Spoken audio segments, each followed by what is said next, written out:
अगला जो पॉइंट है सबसे इम्पोर्टेंट, आप पूछे उसके पहले बता दूं, अगला बड़ा ट्रिगर आरबीआई की पॉलिसी है। आज से मॉनेटरी पॉलिसी कमेटी की बैठक शुरू हो रही है और कई लंबे समय बाद ये वाली पॉलिसी बहुत इंपॉर्टेंट है। क्यों इंपॉर्टेंट है जरा समझ लीजिए।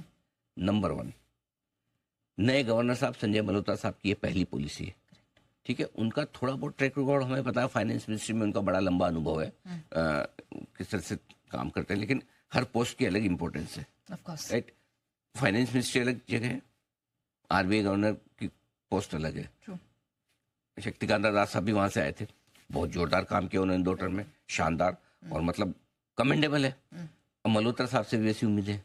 तो मार्केट उनका हाव भाव, उनका एक्शन पढ़ने की कोशिश करेगा। नंबर 1, नए गवर्नर की पहली पॉलिसी। नंबर 2, गवर्नर साहब ने पॉलिसी देने के पहले एक संकेत दे दिया कि वो प्रोएक्टिव है। ओएमओ ले आए 60,000 करोड़ का, कुल मिलाकर करीबन 1,56,000 करोड़ की टोटल लिक्विडिटी देने की कोशिश की।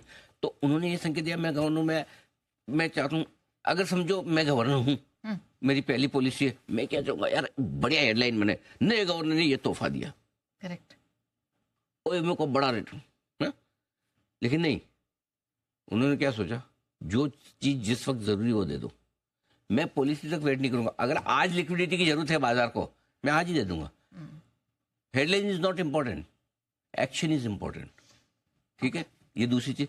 तीसरी चीज, अब इसको देखते हुए फिर मार्केट की एक्सपेक्टेशन बन जाती है। क्यों?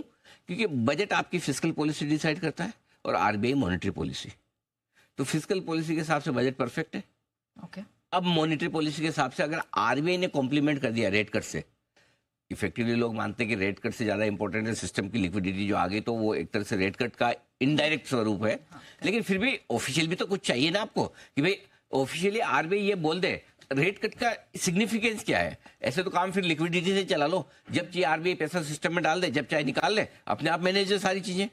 नहीं, रेट कट का एक संकेत जाता है कि हम गिरती हुई ब्याज दरों के दौर में आ रहे हैं, हम स्थिर ब्याज दरों के दौर में हैं, हम बढ़ती हुई ब्याज दरों के दौर में। ये संकेत आरबीआई ही दे सकता है और कोई नहीं।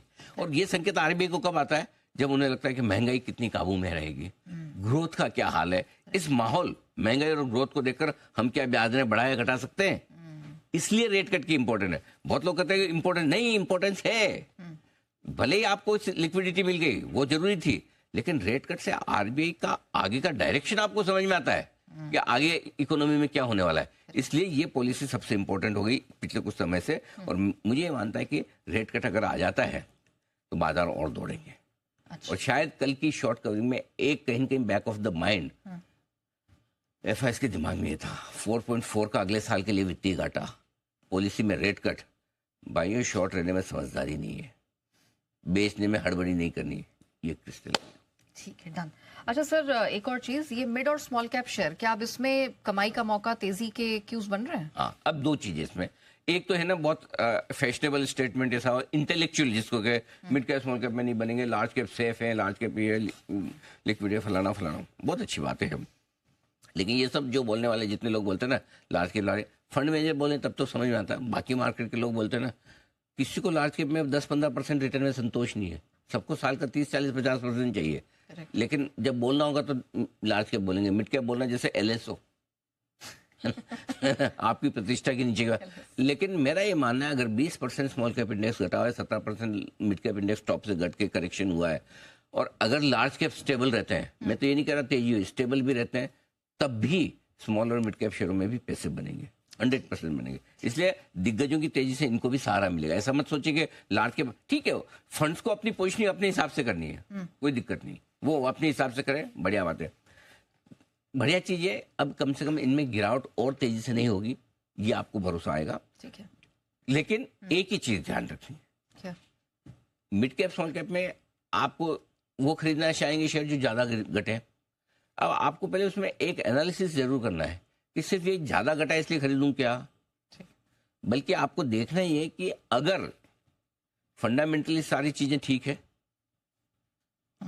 तो फिर आप उन मिड कैप स्मॉल कैप शेयरों को करें जहां पे कोई फंडिंग वाली पोजीशन नहीं फूटी हो, जहां कोई रिजल्ट खराब नहीं आए हों, है ना, जहां और कोई दिक्कत नहीं हो, खाली मार्केट के मूड माहौल के साथ जो शेयर घटा है, बाकी सब ठीक है, वहां लीजिए, वहां पैसा ज्यादा बनेगा।